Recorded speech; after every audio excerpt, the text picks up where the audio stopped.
ऐसे ही मज़ेदार कहानी सुनने के लिए हमारे चैनल स्टोरी वाला को सब्सक्राइब करें। यह कहानी दो लड़कियों के बारे में है जो छुट्टियों में कॉलेज में स्टडी करने के लिए रुकती है, पर वहां उनके साथ एक भयानक वाकया पेश आता है। कॉलेज की क्रिसमस की छुट्टियों में कॉलेज में दो लड़कियां अपने हॉस्टल में अकेली रह रही थी क्योंकि बाकी सभी लड़कियां छुट्टियों के दौरान घर पर जा चुकी थी। वे दोनों लड़कियां अपने हॉस्टल में स्टडी करने वाली थी, लेकिन वे दोनों ही लैपटॉप में घंटों तक इंटरनेट चलाती रही। फिर थोड़ी देर बाद देर रात को उनमें से एक लड़की को भूख लगी और वो खाना लेने के लिए नीचे चली गई। उसने अपने दोस्त को कहा कि वह थोड़ी देर में ही वापस आ जाएगी। वह चाबी लेकर नीचे चली गई ताकि किचन का दरवाजा खोल सके। दूसरी लड़की अपने कमरे में बैठकर लैपटॉप चला रही थी और दूसरी लड़की के आने का इंतजार कर रही थी। फिर थोड़ी देर बाद उसे नींद आने लगी, इसलिए उसने कपड़े बदले और वह सोने चली गई।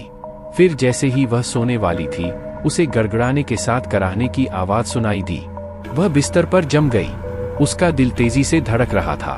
वह आवाज तो बंद हो गई थी, लेकिन उसकी जगह उसे कुछ घसीटने का शोर सुनाई देने लगा। वह लड़की बहुत डर गई थी। वह दरवाजा बंद नहीं कर सकती थी क्योंकि उसकी रूममेट चाबियां लेकर चली गई थी।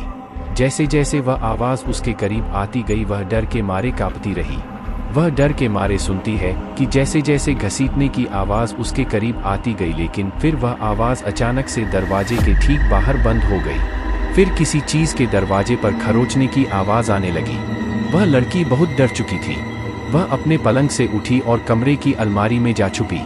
वह लड़की इतना डर चुकी थी कि वह डर के मारे हिल तक नहीं पा रही थी। दरवाजे के बाहर उसे खरोंचने की आवाज लगातार सुनाई देती रही, पर किसी तरह उसे अलमारी में नींद आ गई। जब सुबह हुई तो वह धीरे धीरे अलमारी से बाहर निकली। अब खरोंचने की आवाज बंद हो चुकी थी, लेकिन वह अभी भी दरवाजा खोलने से डर रही थी। उसने अपनी खिड़की से बाहर देखा तो नीचे एक डाकिया गुजर रहा था, तो उसने उसे मदद के लिए आवाज लगाई।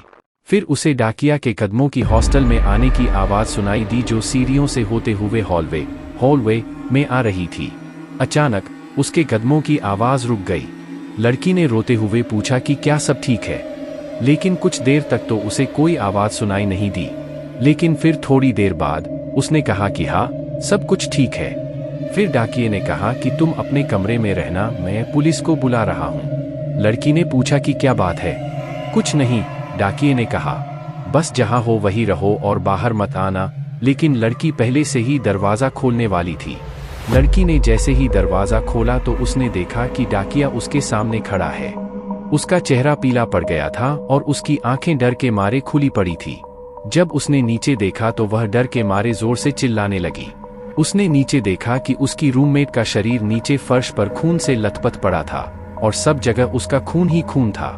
उसके सिर में किसी ने एक कुल्हाड़ी घोंप रखी थी और मदद मांगने के कारण उसके नाखून दरवाजे पर घिस गए थे और उनमें से खून निकल रहा था। सो आई होप गाइज आपको यह हॉरर स्टोरी अच्छी लगी होगी। Thanks for watching. Subscribe to our channel for more stories.